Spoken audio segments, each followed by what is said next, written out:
Bem-vindos novamente, amigos do canal Cronotalk, a mais um Respondendo as Perguntas dos Seguidores. Acompanhem.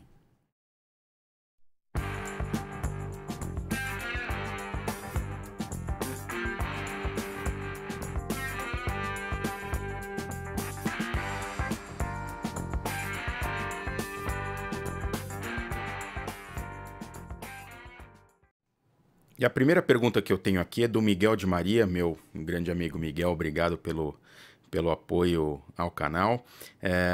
O Miguel fez essa pergunta nesse vídeo que vai aparecer aqui no card. Ele pergunta o seguinte: Adriano, antes de mais nada, parabéns pelo canal e pelo vídeo. Obrigado mais uma vez, Miguel. O Daniels também é um dos meus relojoeiros favoritos. Ele se refere ao George Daniels no vídeo em que eu comento sobre o meu relojoeiro favorito. E ele diz o seguinte: mas o escapamento coaxial ainda não o é. O que me diz do escapamento de impulso simples da Audemars Piguet, calibre 3120, abre parênteses, acho, aparentemente bem mais simples que o coaxial. Na verdade, ele não é utilizado no calibre 3120, tá? Ele foi projetado, ou começou a ser projetado mais ou menos ao mesmo tempo que o calibre 3120, mas ele nunca foi usado no calibre 3120, que é o calibre até o lançamento do novo mecanismo, que é o que equipa o Code 1159. O 3120 era o calibre padrão automático da Audemars Piguet, que equipava a maioria dos modelos. Os únicos outros automáticos eram o 2120, que ainda é produzido, que é um calibre super clássico da Audemars Piguet, mas bem mais antigo. O 3120 foi lançado em começo dos anos 2000, meados dos anos 2000, 2004, se não me engano, precisaria checar essa informação. E o novo calibre é o que equipa os Code 1159, mas que também não utiliza esse escapamento. O que o Miguel está falando aqui é o seguinte: esse escapamento da Audemars Piguet, ele é bastante semelhante ao escapamento coaxial da Omega, ou do George Daniels, se preferirem assim. As semelhanças estão no fato de que o impulso é dado de maneira tangencial. Isso por si só significa que você tem um desperdício de energia bem menor, porque você não tem um atrito que ocorre naturalmente durante o impulso de um escapamento tradicional de âncora suíço. Eu sei que isso é um pouco complicado para explicar em pouco tempo, até porque o funcionamento básico do escapamento necessita de um episódio exclusivo sobre ele, que está no forno, vai sair explicando da maneira mais simples possível como funciona o escapamento do relógio. Mas um dos calcanhares de Aquiles do escapamento de âncora suíço, o escapamento tradicional, é que ele desperdiça muita energia que vem da corda, principalmente por atrito. E um dos trunfos do escapamento coaxial é ele desperdiçar menos energia, ao passo que o impulso é dado de maneira tangencial. Então, ao invés de você ter dois planos escorregando um sobre o outro, que é o que acontece no escapamento tradicional, em que o dente da roda de escape dá um impulso escorregando em toda a face de impulso da levé da âncora, no escapamento coaxial você tem um impulso dado tangencialmente só com a ponta do dente, então o atrito é muito menor. O escapamento da Audemars Piguet se utiliza do mesmo princípio, mas ele tem uma diferença fundamental aí. O escapamento coaxial do George Daniels, ele ainda recebe impulso nos dois sentidos de giro do balanço. Então, quando o balanço está girando para um lado, ele desbloqueia a âncora, e ao mesmo tempo em que ele desbloqueia, ele recebe impulso em um sentido, e quando ele volta, ele faz exatamente o mesmo processo. A diferença, e é assim com o escapamento de âncora suíço tradicional, você recebe impulso igualmente nos dois sentidos. O escapamento coaxial muda um pouquinho pelo fato de que um dos impulsos é dado diretamente no platô do balanço, ou seja, o normal seria que o impulso passe pela âncora para chegar no balanço, né? Então, no escapamento tradicional, você dá um impulso na levé da âncora e a âncora é que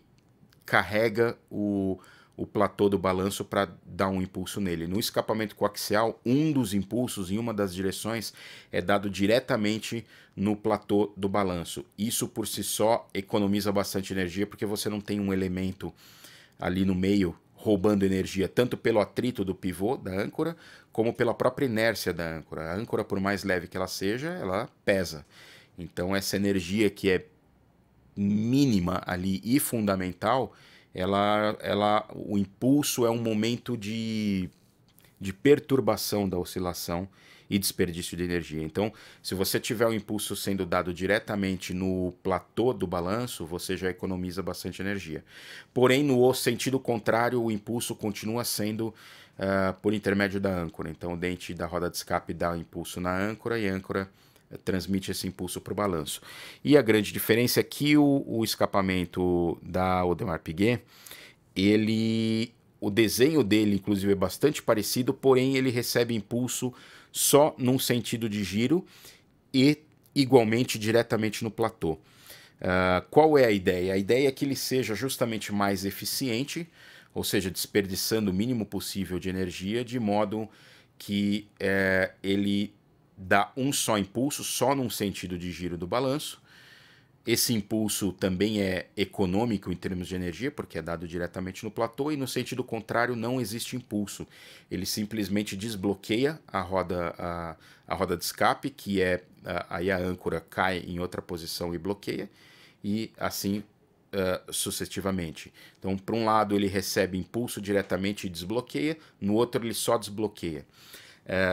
Do ponto de vista teórico, sim, isso provavelmente é mais eficiente que o escapamento coaxial. Porém, eu não estudei muito mais a fundo, porque eu suponho que o George Daniels tenha pensado nessa hipótese. Principalmente pelo fato de que o escapamento coaxial, ele, a princípio, ele tem como inspiração o cronômetro de marinha, cujo impulso é dado num sentido só. Então, muito provavelmente o George Daniels pensou nessa hipótese, mas por alguma razão ele não adotou. Não sei dizer porquê. Precisaria estudar muito a fundo para entender isso. De memória eu não me lembro disso mencionado no livro do George Daniels, no Watchmaking. E, ao mesmo tempo, eu também não tenho muito mais informações sobre o escapamento da Audemars Piguet. As informações que eu tenho são as mesmas que estão na imprensa, desde que ele foi apresentado, faz alguns anos. Não tenho informações internas sobre ele, mas eu consigo deduzir tudo isso que eu disse. Isso não está escrito claramente, mas pelo meu entendimento do escapamento, fica bem claro que a ideia é que ele seja mais econômico em termos de energia. Agora, se esse impulso único é suficiente para manter um nível de amplitude decente, um nível seguro de amplitude, não sei. Isso pode, para que ele funcione com total eficiência, isso pode depender de que outros componentes do mecanismo também sejam mais eficientes, porque fatalmente é um impulso a menos, tá? É metade do impulso recebido pelo balanço. Por mais que possa ser um impulso mais intenso, por ser diretamente no platô dele, não com desperdício de energia da âncora, mas ainda assim é um impulso só. É quase que 50% ou menos de impulso. Então eu não sei quais são as características que o balanço precisa ter, ou mais especificamente qual o nível, o Q factor, né, o fator Q, que é o fator de eficiência do balanço, para que ele funcione de maneira plena. Mas é isso, eu acho que é muito interessante, mas precisaria ver também ele funcionando na prática ao longo de vários anos, porque afinal de contas o escapamento coaxial está aí há 20 anos e funcionando plenamente, livre de defeito há muitos anos, como eu já disse, no começo ele sofreu algumas dificuldades, principalmente porque é complicado, ele trabalha com tolerâncias muito pequenas, isso é muito difícil de reproduzir em larga escala. Mas o escapamento coaxial é de fato um sucesso. Precisaria ver como que o escapamento do Audemars Piguet se comportaria a longo prazo. É cedo para opinar mais sobre ele. Mas, obviamente, é simplesmente fantástico. E, realmente, ele, na teoria, ele é mais eficiente ainda que o escapamento coaxial. Utiliza-se dos mesmos princípios, mas é mais eficiente. E outra pergunta que eu tenho aqui é do Harrison Kleber Oliveira. Ele perguntou, obrigado por mais uma aula, obrigado você por acompanhar o canal, e ele fez essa pergunta nesse vídeo que vai aparecer no card. E a pergunta dele é, o que difere réplica de falsificação? Sucesso para o canal. Obrigado mais uma vez, Harrison. É o seguinte, é um tema relativamente espinhoso, então eu vou tentar me ater exclusivamente à terminologia aí. E fatalmente ela vai esbarrar numa opinião pessoal minha. O que eu entendo por réplica ou falsificação? Os dois são cópias, tá? Tanto a réplica quanto a falsificação são cópias de algum objeto que já existia. A diferença, ao meu ver, é que a réplica ela não tem fins comerciais ou ela não infringe, ou ela tem fins comerciais, mas ela não infringe os direitos de desenho e os direitos da marca, entendeu? O uso da marca.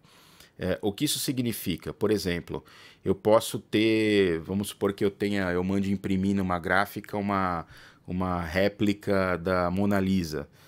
Eu boto uma moldura e coloco para enfeitar a sala da minha casa. É simplesmente uma réplica, eu não vou vender aquilo. Aliás, todo mundo, nem que eu tentasse, todo mundo saberia que aquilo é uma cópia, aquilo não tem valor comercial, é meramente um enfeite. Então eu entenderia como uma réplica. Existem fabricantes também que fazem réplicas de carros antigos, sei lá, réplicas do Ford GT40 ou réplica do AC Cobra. Ou do Shelby Cobra, e algumas delas são licenciadas pelo fabricante para que eles possam fazer. Então, por mais que sejam feitas com intuito comercial, elas são feitas para serem vendidas em troca de dinheiro, mas ela não infringe a marca, não infringe o uso da marca ou o desenho, porque o desenho já é antigo, etc. Então, não compreendo como é simplesmente uma réplica. Outro exemplo também, eu tive um Speedmaster que era o Speedmaster Réplica, que ele nada mais ele é um relógio Omega original, que reproduz o modelo original de 1957, mas foi lançado em 1998. Então, ele é uma réplica produzida em 1998 de um modelo de 1957. Ele até, para ser até sincero, nesse caso, até réplica é um pouco forçado porque ele não replica exatamente o modelo de 1957. A reedição, que foi feita há poucos anos atrás, que foi lançado junto com a trilogia de 1957, esse sim é praticamente uma réplica, muito embora também não use o mesmo mecanismo, mas ele replica com muito mais fidelidade o modelo de 57. Ou então outro exemplo, a Neumann, que fabrica microfones. Um dos microfones mais clássicos da Neumann é o U67, que é um dos microfones condensadores mais famosos da história. Ele é um microfone que utiliza válvula e ele, depois de muitos anos, ele foi substituído por uma versão transistorizada, mas recentemente a Neumann voltou a fazer uma réplica do U67 idêntico ao original, que eu acho que é da década de 50, se não me engano. Os especialistas aí em áudio me corrijam. E ele é uma réplica, ele é um produto Neumann original que replica um modelo deles do passado. Agora, a falsificação já esbarra no uso indevido da marca, ou o uso sem autorização da marca. Que é onde entra os relógios. Um relógio, um Rolex, que não é fabricado pela Rolex, que vem estampado Rolex, ele é uma falsificação, ele não é uma réplica. Ele infringe as patentes, os desenhos e o uso da marca. Ele infringe os direitos intelectuais da marca. E isso, até um certo nível, é simplesmente considerado crime. E ele é feito com o intuito de ludibriar, de enganar, de se fazer passar por algo que não é. Por isso é uma falsificação, ele não é uma réplica, não dá para chamar de réplica, pelo menos essa, repito, é a minha opinião, e é uma questão de semântica, é o significado das palavras. A réplica, como eu disse, é uma cópia, digamos, inofensiva, com outro tipo de finalidade. Já a falsificação, ela realmente esbarra na ilegalidade e no uso indevido da marca. E o que acontece? As pessoas, porque a pergunta, eu imagino que é porque as pessoas costumam chamar as falsificações de réplica.